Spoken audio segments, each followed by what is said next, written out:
ইলেকশনটা রাতের ভোট হয়ে গেছে, এটা রাতের ভোট কেউ দেখে নাই, এটাও আমার কথা। রাতে যে ভোট হয়েছে এটা কেউ দেখে নাই, কোনো প্রমাণ নাই, কিছুই নাই। কলঙ্কিত নির্বাচন আমি মনে করি না বাংলাদেশের ইতিহাসে। 96 সালে বিএনপি যেটা করেছিল আর এই 18 সালের এই নির্বাচন, আমি মনে করি যে এই দুইটা ইলেকশন সবচেয়ে বেশি কলঙ্কিত ইলেকশন। ভোটের অতীত 14, 18, 24 সেটি হচ্ছে আমাদের অতীত, যে অতীত থেকে বের হয়ে আসার জন্যই গণ অভ্যুত্থান এবং আমাদের সামনে ত্রয়োদশ জাতীয় নির্বাচন, যেটিকে আমাদের প্রধান উপদেষ্টা বলেছেন যে ইতিহাসের সর্বশ্রেষ্ঠ একটি নির্বাচন হতে যাচ্ছে বাংলাদেশে। বর্তমান পরিস্থিতির প্রেক্ষাপটে, আইন শৃঙ্খলার পরিস্থিতির প্রেক্ষাপটে আসলে সেই প্রস্তুতি কতটুকু দেখতে পাচ্ছেন? আমি ইলেকশন হবে এটা বুঝতে পারছি, হয়তো ফেব্রুয়ারিতে এটা নির্বাচন হবে, কিন্তু ওনারা যেভাবে বলছেন সেটা কোনোভাবেই দেখছি না। প্রথমত 2-3টা কারণে আমি এটা দেখছি না। প্রথমত আইনশৃঙ্খলা পরিস্থিতি খুবই খারাপ। যারা পার্টিসিপেন্ট, যারা এখানে অংশীদার আছে, তারা নিজেরাও এটাতে বিশ্বাস করছেন। জামাতে তো অলরেডি বলে দিয়েছে যে কেন্দ্র পাহারার জন্য তাদেরকে লোক লাগবে, এবং এক কেন্দ্রে যদি সম্ভব হয় 5টা আর্মি নিয়োগ করার জন্য। 5টা আর্মি কোথা থেকে পাবে আমি জানি না, কারণ এটা তো বিশাল সংখ্যক। বাংলাদেশে হয়তো আবার নতুন করে নিয়োগ দিতে হবে, কিন্তু বিদেশ থেকে হায়ার করতে হবে। সে দেশে কোন দেশ বাংলাদেশকে এই সহযোগিতা করবে আমি জানি না। দ্বিতীয়ত আরেকটা কথা যেটা বলি, আমি সবসময় বলতেছি, যেহেতু একটা ইনক্লুসিভ ইলেকশন হচ্ছে না, ওনারা মনে করেন যে সব পার্টি না থাকলেও ইনক্লুসিভ ইলেকশন হয়। তো আমি মনে করি না পার্সোনালি, এটা ওনারা মনে করতে পারবেন। আমি ইনক্লুসিভ ইলেকশন বলতে বুঝি যে সব রাজনৈতিক দলের অংশগ্রহণপূর্ণ যে নির্বাচন, সেটাকে ইনক্লুসিভ ইলেকশন বলে। সেই যেহেতু ইনক্লুসিভ ইলেকশন হবে না, যারা বঞ্চিত হবে, যারা এই ইলেকশনে অংশ নিতে পারছে না বা তাদেরকে আইন করে অংশ নিতে দেওয়া হচ্ছে না, তারা যদি এটা প্রতিরোধের ডাক দেয়, তখন এটা আরেক ধরনের বিশৃঙ্খলা তৈরি হবে। তাদের উদ্দেশ্য কি আমি জানি না, তারা এখন কি ডাক দেবে কি দেবে না সেটা এখনো ক্লিয়ার না। বাট আওয়ামী লীগের তরফ থেকে অলরেডি বলা হয়েছে যে নির্বাচন বর্জন করবে তারা। আর তারা যদি এই বর্জন যদি বিএনপি যেভাবে 2024 সালে শান্তিপূর্ণ বর্জন করেছিল, আপনার খেয়াল আছে নিশ্চয়ই, তখন বিএনপি কিন্তু প্রতিহত করার কথা বলেনি। তো সেরকম শান্তিপূর্ণ বর্জন যদি করে থাকে তাহলে দ্যাটস গুড।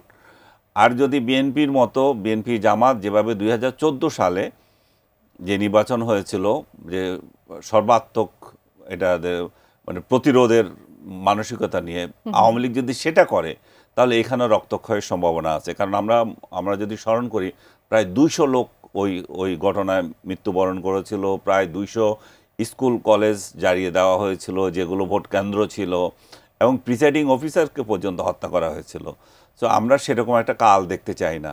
আর আরেকটা ইলেকশন যেটা 2018 ইলেকশন, সেটা তো আমি মনে করি যে মানে একতরফা ইলেকশন হয় নাই, সবাই একসাথে অংশগ্রহণমূলক হয়েছে, কিন্তু ইলেকশনটা একতরফা। ইলেকশনটা রাতের ভোট হয়ে গেছে, এটা রাতের ভোট কেউ দেখে নাই, এটাও আমার কথা।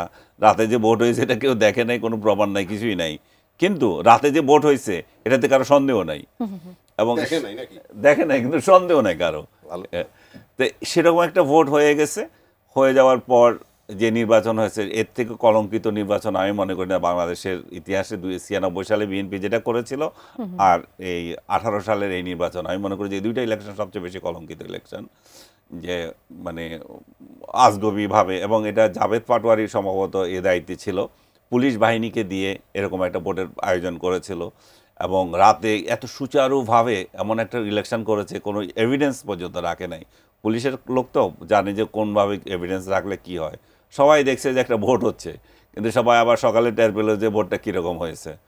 তো সেরকম 3টা ইলেকশন যে আপনি উদাহরণ দিলেন, আমি 3টা উদাহরণও দিলাম, এবং সেই 3টাও নিঃসন্দেহে আমাদের সুখকর ইলেকশন নয়। শেখ হাসিনার এই 3টা ইলেকশনের কোনোটাই সুখকর ইলেকশন নয়।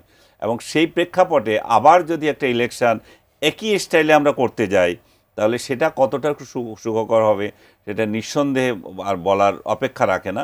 এবং সেই জায়গায় দাঁড়িয়ে আমাদের প্রধান নির্বাচন কমিশনার কিংবা আমাদের প্রধান উপদেষ্টা যদি বলেন যে ইতিহাসের সেরা ইলেকশন হবে, এটা মনে হয় পাগলও বিশ্বাস করবে না। এখন সামনের দিন কি হয় দেখি। বিএনপি জামাত এখন যে ইলেকশন করতে যাচ্ছে সেটা কতটা গ্রহণযোগ্য হবে এবং কতটা এটা অংশগ্রহণমূলক হবে, দুইটাই ক্ষেত্রে আমি যেটা আপনাকে বললাম, এটা কখনোই এটা অংশগ্রহণমূলক হচ্ছে না।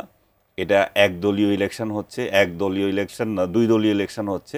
বিএনপি প্লাস জামাত প্লাস জামাতের এ টিম, জামাতের বি টিম, জামাতের সি টিম।